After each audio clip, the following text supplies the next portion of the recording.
Lanjut lagi belajar tentang dinamika gerak. Kita lihat balok bermassa 5 kg diletakkan pada bidang datar yang kasar. Ketika T sama dengan 0 sekon, balok dalam keadaan diam. Kemudian dalam selang waktu T sama dengan 0 sampai T sama dengan 5, balok didorong dengan gaya konstan sebesar F sejajar bidang datar. Sehingga balok bergerak dan berhenti setelah T sama dengan 10 sekon. Jika koefisien gesek kinetik antara balok dan bidang datar adalah 0,2, tentukanlah besar gaya F dan percepatan balok. Kita gambarkan dulu bidang datarnya kira-kira seperti ini. Kita katakan ini ada bidang datar. Kemudian balok tadi diletakkan pada bidang datar ini, di mana bidang datarnya adalah kasar. Kita gambarkan seperti ini. Didorong dengan gaya sebesar F sama dengan ini belum diketahui, kita cari. Kemudian di sini ada gaya gesek yang menahan karena dia kasar.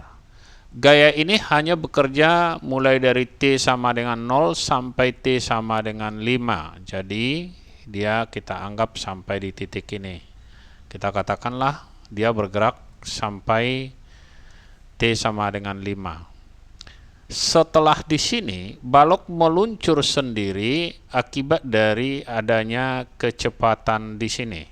Tadi didorong, dipercepat, kemudian gaya gesek, tinggal gaya gesek yang bekerja. Akibatnya benda diperlambat. Ini gaya gesek, hanya ini yang bekerja. Kemudian balok berhenti sampai di ujung ini. Kita katakan kira-kira untuk T sama dengan 10. Ya, kita katakan pada saat T sama dengan 10 sekon, kecepatan akhirnya sama dengan 0 di titik ini. Kemudian kita lihat dari sini, waktu mula-mula T pertama ini sama dengan 0 sampai T sama dengan 5. Jadi dibutuhkan 5 detik sampai ke titik kecepatan maksimumnya dari kecepatan mula-mula sama dengan 0. Dan 5 detik dari kecepatan maksimum di titik ini sampai dia berhenti juga sama dengan 5 detik. Tapi di titik ini diperlambat.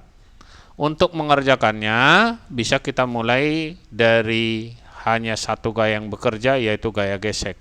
Kita buat F gesek sama dengan perlambatan M dikali dengan A, di mana gaya gesek itu adalah koefisien gesek dikali M dikali G sama dengan M dikali dengan A.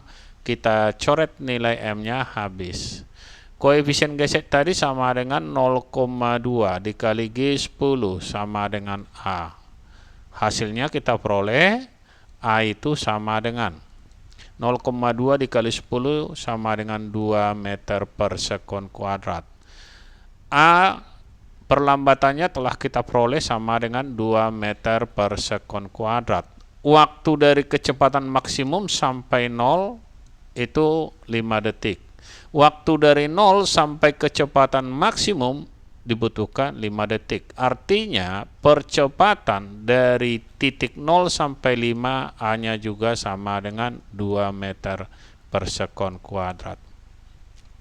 Oke, untuk yang B sudah percepatannya 2 meter per sekon kuadrat. Besar gaya F kita buatkan di titik awal. Kita lihat di sini F dikurang gaya gesek sama dengan M dikali dengan A. F dikurang gaya gesek mu dikali M dikali G sama dengan M dikali dengan A. Kita masukkan mu-nya 0,2 dikali massanya 5 G 10 sama dengan 5 dikali A yang tadi percepatannya adalah 2. Hasilnya berarti kalau kita kalikan sama dengan 10. 5 dikali 2 juga 10. Kita pindahkan ke sebelah kanan. Ini menjadi 10 ditambah 10 sama dengan 20 Newton. Sampai bertemu kembali di video kita yang lainnya.